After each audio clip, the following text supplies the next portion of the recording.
선지자들을 양성하는 사명을 감당하고 있었던 엘리야는 하나님께서 이제 자신을 불러갈 때 됨을 알고 이제 마지막 사명을 준비하기에 이릅니다.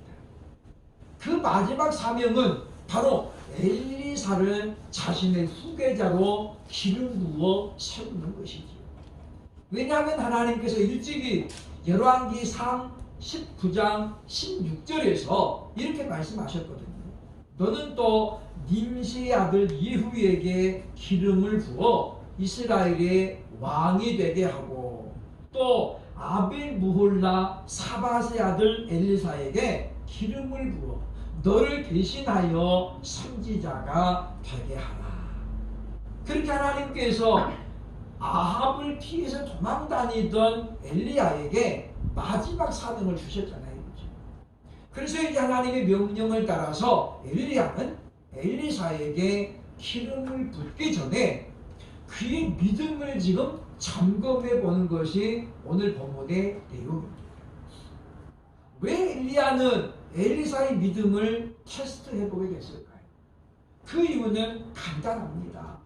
왜냐하면 우리가 주의 일을 하다 보면 끝까지 자기 길을 가는 사람도 있지만은 중간에 삼천포로 빠지는 사람들도 많이 있기 때문이라는 거죠. 예를 들면 예수님의 12제자 가운데 하나였던 가룟 유다가 마지막 판에 예수님을 은삼시에 팔고 그리고 자살로 자기 상의를 끝맺을 줄을 누가 알았겠어요? 아무도 몰랐다는 거죠.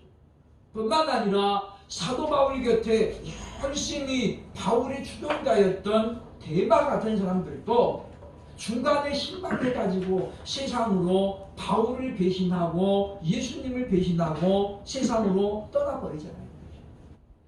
그런 까닭에 이제 엘리야는 아직은 젊은 엘리사를 바라보면서 지금 이 엘리사의 믿음이 과연 얼마나 되는지, 정말 이 사람이 죽기까지 하나님만을 따르며 충성할 것인지.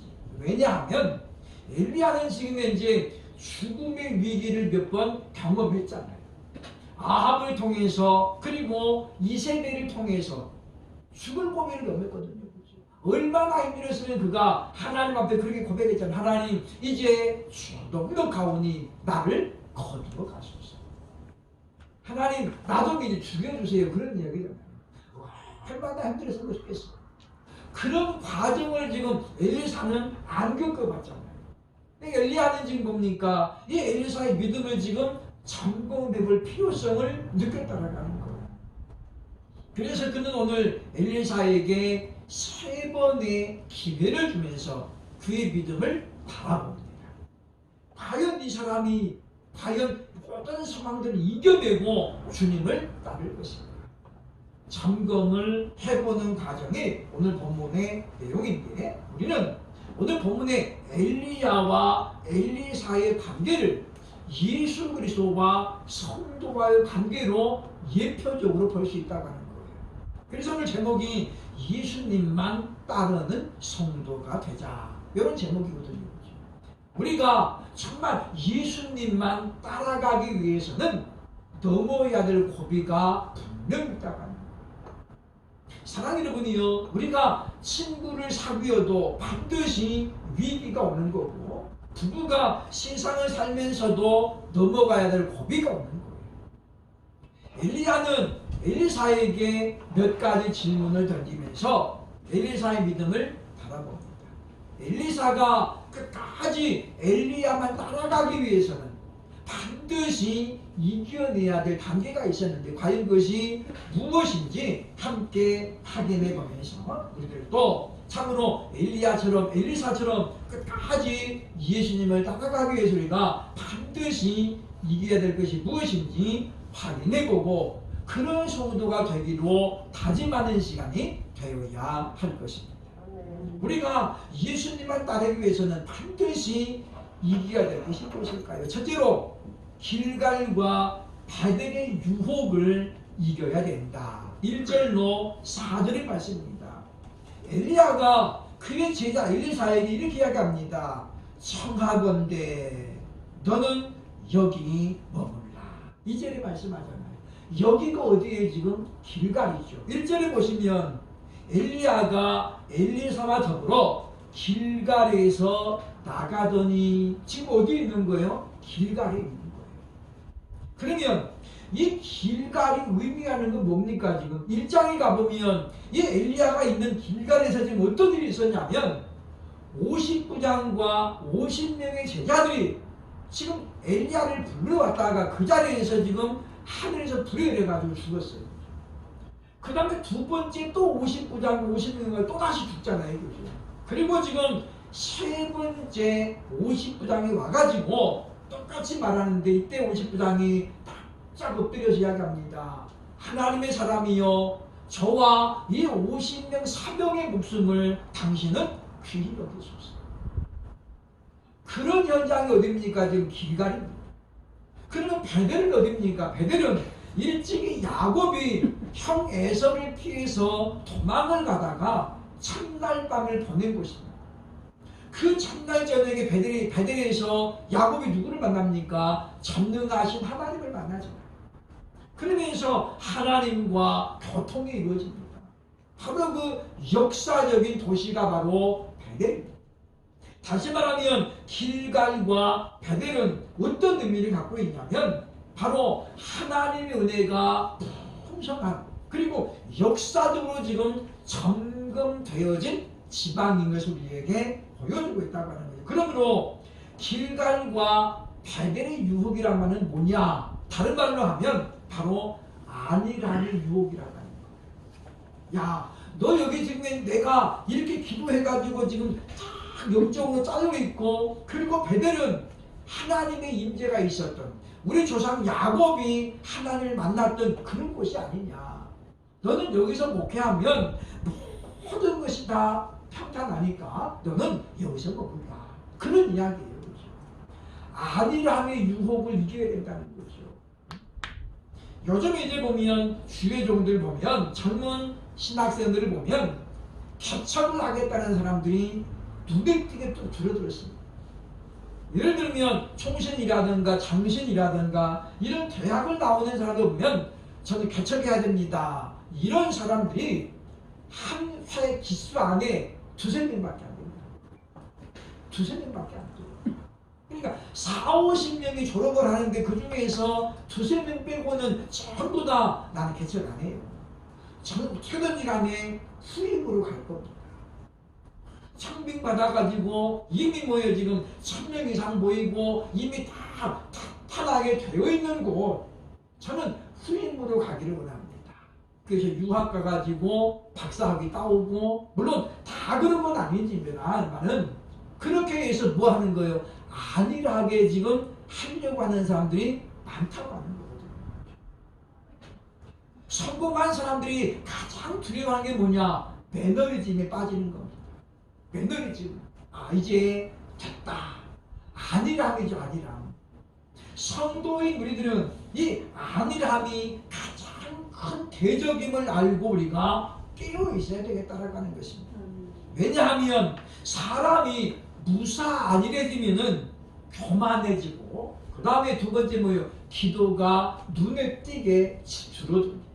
즉 하나님과의 만나는 시간이 줄어들고 반대로 뭐만 늘어나는 거예요? 세상과의 교제 시간이 늘어난다고 하는 거죠. 그러니 이 사람이 반드시 뭘로 옮겨야 됩니까? 타락으로 연결될 수밖에 없다라고 하는 것입니다. 엘리사는 그런 유혹을 알았기에 이렇게 대답합니다. 2절 보면 엘리사가 이르되 여호와께서 살아계심과 당신의 영혼이 살아있음을 두고 맹세하노니 내가 당신을 떠나지 아니하겠다. 4절도 똑같은 말이 나오잖아요. 저는 이 길갈 지금 당신께서 기도해가지고 모든 백성들이 야 하나님의 사람이니까 좋겠다. 거기다가 지금 엘리사가 엘리야의 후계자로 딱 지명을 받으면 어떻습니까? 모든 지명도가 올라갈 수밖에 없습니다. 그러면 엘리사는 말 그대로 얼마든지 순탄하게 목회할 수 있는 거거든요. 이때 당시에 엘리야의 주 사역이 무엇이었습니까? 선지 생도들을 양육해야 되는 거예요. 지금으로 말하면 신학교 총장이에요. 총장.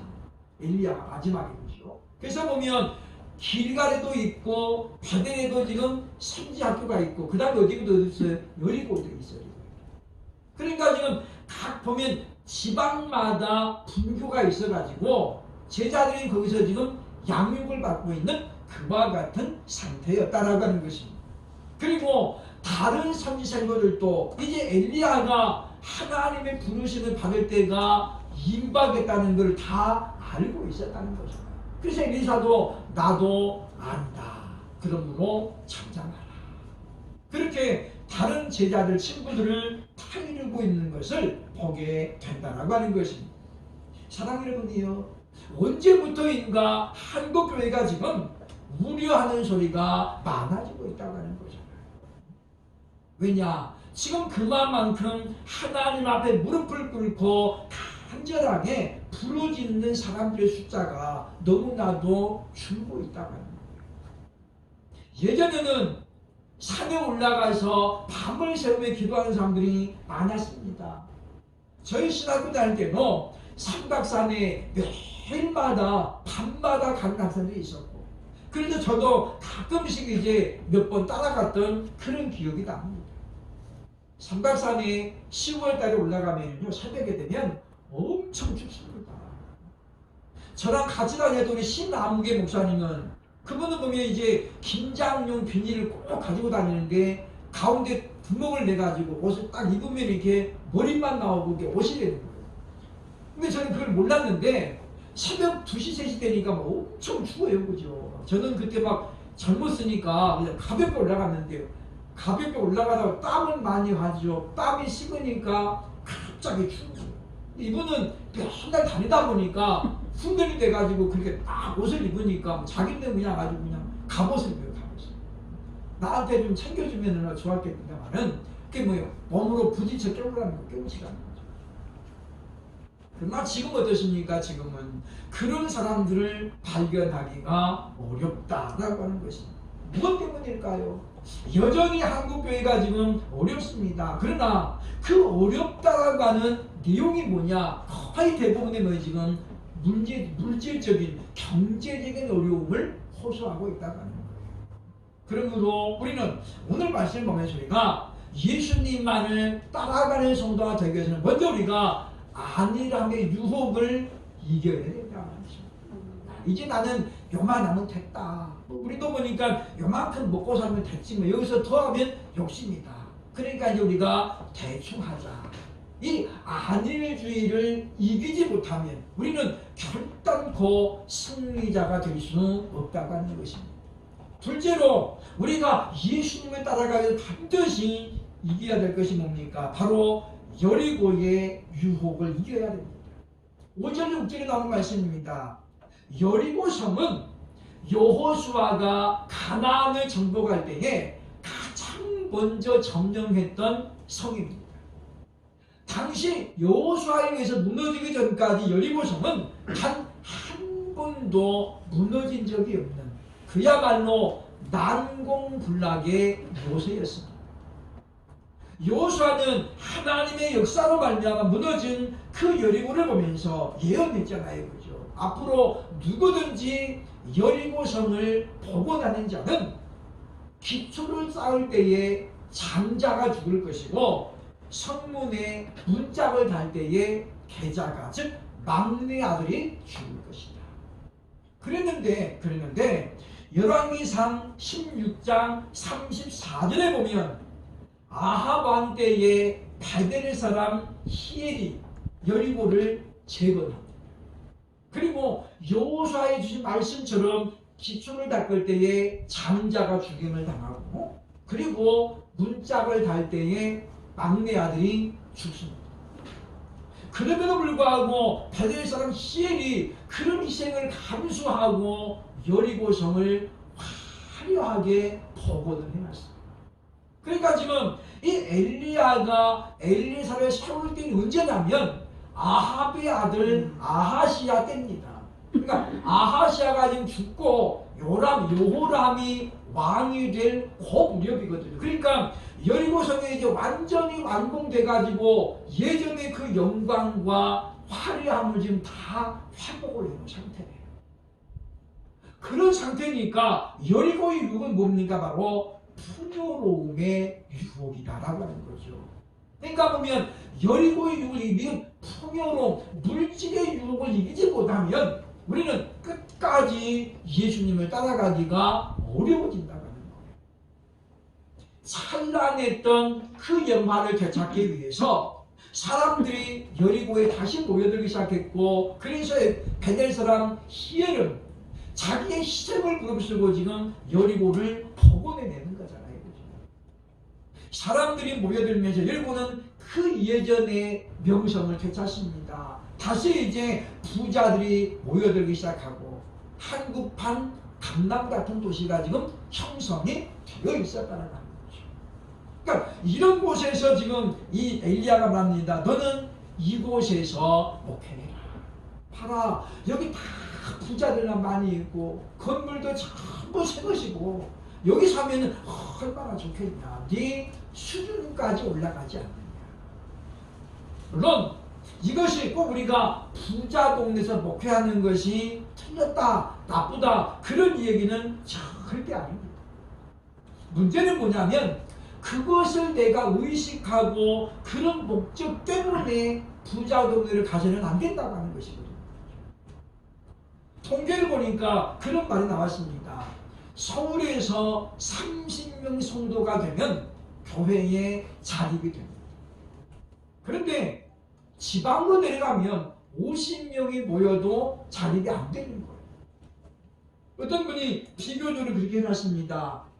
광주 광역시에 500명 모이는 교회하고 서울에 100명 모이는 교회가 있는데 재정이 어디 가다 맞느냐? 서울에 100명 모이는 교회 재정이 더 많아요. 숫자로는 5배가 많잖아요. 근데 어떻다는 이야기예요? 지방과 서울에 그만큼의 간격이 있다는 거예요. 간격이 있다는 거죠. 그러다 보니까 사람들은 자꾸만 좀 더 여유 있는 도시, 더 많은 돈이 많은 곳으로 몰려든다고 하는 거예요. 그러나 여러분, 우리가 이와 같이 물질적으로 풍요로운 도시에는 뭐가 많습니까? 세상의 유혹이 끊임없이 많습니다. 제가 예전에 구로역 앞에 있는 구로 공구상가에서 근무했던 적이 있습니다. 거기는 지금과 달라서 예전에는 돈이 엄청나게 많이 달아나요. 전부 현찰이잖아요. 그죠? 그곳에 가면 그때는 다방, 커피숍이 이 상가마다 지방이 있는데 거기 보니까 거기 일하는 아가씨들이 보니까 6개월이면 다 나가는 거예요. 왜 나가느냐 전부 나이가 돼서 몰랐는데 6개월이면은 자기 가게를 차려나가며 돈을 버는 거예요. 아니 다방 그거 1,500원 팔아가지고 얼마 남겠어요. 근데 그게 아닌 거예요. 그죠? 이게 다방 커피 팔아가지고 돈 버는 게 아니라 다른 거 해가지고 돈 버는 거예요. 6개월만 끼면 그 돈 많이 버는 사장님들 쓸데가 없으냐는 걸 다 거기다 갖다 바치는 거예요. 우리 가게 사장님도 부리시에 있는 큰 교회 나가는 분인데 이분도 출근해가지고 도장만 찍으면 나가가지고 퇴근할 때죠. 저는 그래서 그분이 저한테 그러더라고. 야, 이분 너만 예수 믿는 사람 하지 마. 나도 예수 믿는 게 없겠어. 그러면 뭐 하냐고 얘기했어요. 자기 장로 피택에 2번 됐는데 2번 다 떨어졌대. 그래가지고 기분 나빠가지고 교회 안 나간다. 기분 나빠서 안 나가. 하나님의 뜻을 알아야 되는데 기분 나쁘다는 거예요. 교회 안 나간 거야. 안 나간 거야. 무슨 이야기입니까? 돈이 많이 모이는 지역은 누가 많이 따라요? 유흥업소가 반드시 따라옵니다. 여러분, 아브라함이 조카 롯이 풍요로운 물질을 보고 요단을 선택했잖아요. 그죠? 소아에서 소돔과 고모라가 그때는 뭐였습니까? 땅이 아주 기름진 땅이고 물이 넉넉하더라. 롯이 보니까 야, 이건 정말 좋은 땅. 그래서 그냥 지체하지 아니하고 장아버지 저는 이제 이 요단길을 택했습니다. 그래서 이제 아브라함은 반대로 가더라. 그리고 나서 세월이 흐르는데 어떻게 됐습니까? 롯은 자기 믿음도 지키기 어려운 상황이 되버립니다. 하나님께서 이 소돔과 고모라 죄악이 너무 가득 차니까 이제 심판을 작정하시잖아요. 엘리야가 그때 이제 아브라함이 기도하잖아요. 하나님, 그 성에 의인 10명이 있으면 그래도 멸망시키겠습니까? 하나님께서 말씀하기 아니다. 그곳에 의로운 자 10명이 있으면 내가 그 10명 때문에 용서하겠다. 그래서 아브라함이 그 10명을 구하고 기도를 마쳤어요. 왜? 아브라함 생각에 내 조카 롯이 그곳에 있으면서 그 중에 몇 사람이라도 전도해가지고 하나님 믿게 하지 않았겠느냐. 적어도 그 딸하고 딸 둘 아내하고 그 짐에 하인들이죠. 하인들. 그러면 아무리 안 돼도 10명은 되겠다. 그렇지만은 롯의 상태가 어땠습니까? 2명의 딸은 그나마 겨우겨우 아버지를 따라옵니다마는 그 아내는 남편의 말을 온전히 믿지 못하고 그냥 미련을 계속 두잖아요. 그죠? 그 두고 온 모든 재물들, 그 많은 얻었던 귀한들, 물질들, 그것 때문에 어떻게 해요? 그 뒤에서 자꾸 부르는 거예요. 롯의 아내를 그러지만 나 좀 데리고 가, 데리고 가. 그리고 어떻게 해요? 아내가 가다가 뒤를 돌아보는 거예요.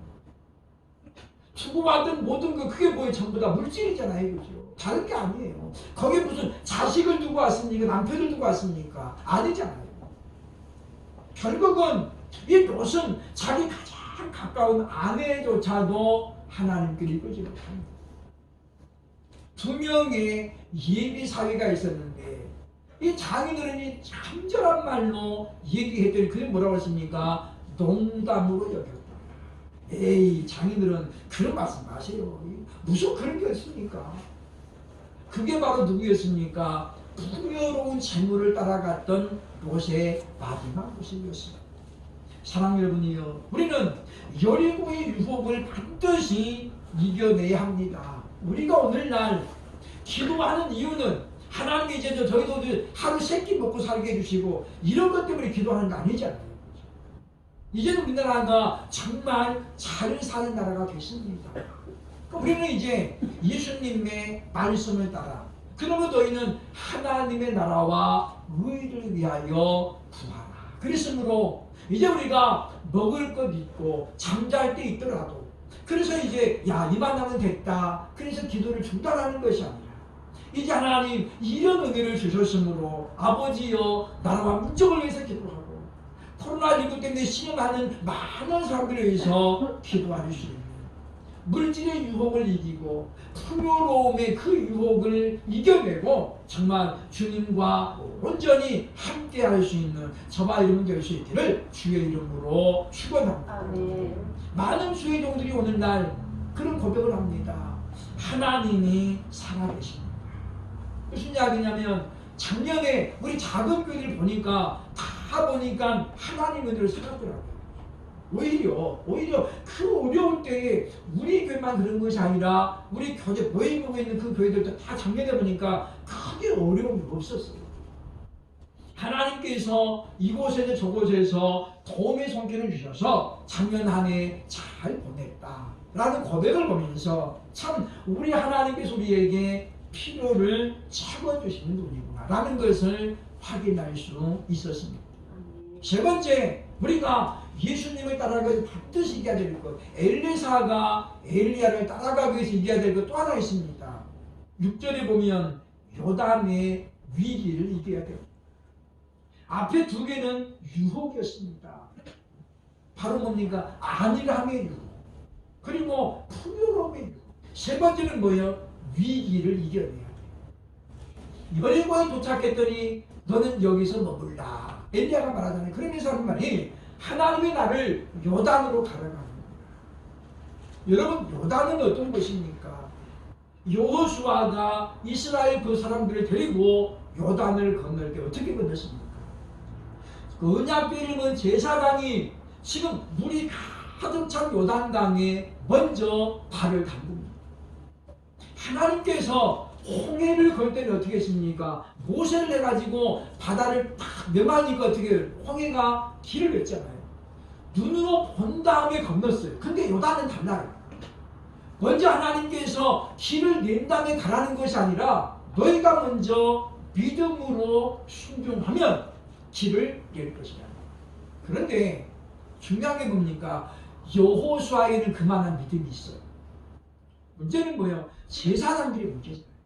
그런데 거기 보면 제사장들이 여호수아의 말에 100% 믿습니다. 그리고 어떻습니까? 발을 탁 빗잖아요. 4명의 제사장들이 요단강에 발을 담그자 기적이 일어났어요. 요단에 길이 만들어지는 거잖아요.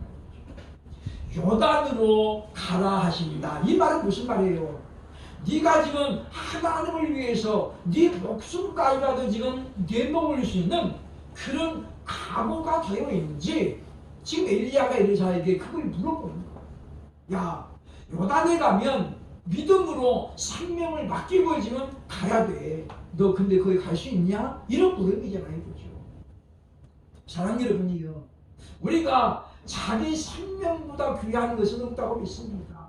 그렇기 때문에 자기 목숨을 담보로 할 때는 많은 사람들이 주저하고 두려워하고 또 어떻게 해요? 망설일 수밖에 없는 거예요. 엘리야는 그것을 이미 경험했잖아요. 아달랴가 뭡니까? 자기를 죽이려고 쫓아다니는 걸 알고서 어떻습니까? 도망가잖아요. 이 아합 왕의 부인 이세벨이죠. 이세벨이. 그래서 이제 어떻습니까? 엘리야가 도망가는 거예요. 그래가지고 도망 가다가 하나님의 능력을 힘입고 지금 겨우 어떻게 지금 회복한 상태잖아요. 그러니까 엘리사에게 지금 그 이야기하는 것입니까? 과연 너도 하나님께 네 목숨까지 내걸고 지금 맡길 자신이 있느냐? 그거 없으면 여리고에 머물라. 여기 물질적으로 풍요롭고 이곳에 모여서 너는 그냥 편안하게 해라. 그 말이죠. 그랬더니 6절에 엘리사가 또 고백합니다. 여호와께서 살아계심과 당신의 영혼이 살아있음을 두고 맹세하노니 내가 당신을 떠나지 아니하겠다. 요단에 가서 내가 만약의 경우에 죽을지라도 저는 결코 당신을 떠나지 않겠습니다. 이 모든 것이 갖춰진 풍성한 곳에 저는 여기 있지 않겠습니다. 왜냐하면 여기는 나 말고도 얼마든지 할 사람이 있다고 하는 거잖아요.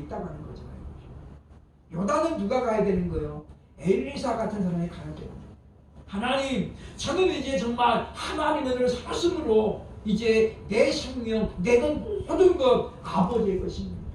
하나님의 뜻대로 저는 살아가겠습니다. 그런 각오를 하고 엘리사가 엘리야를 따라갑니다. 성경은 증명합니다. 그 결과가 무엇인지에 대해서. 엘리사가 이 모든 유혹과 위기를 이겨내고 쫓아갔더니 하나님께서 엘리야에게 어떤 복을 주셨나요? 엘리야가 말합니다. 하나님이 나를 취하시기 전에 너는 내게 구하라. 엘리사가 담대하게 가는 거죠. 당신의 영광에 값세를 구하라. 그래서 하나님께서 그 엘리사의 기도를 들으시고 엘리야의 영역에 갑절을 주셨음을 성경은 증명합니다. 그리고 그렇게 되었음을 믿습니다.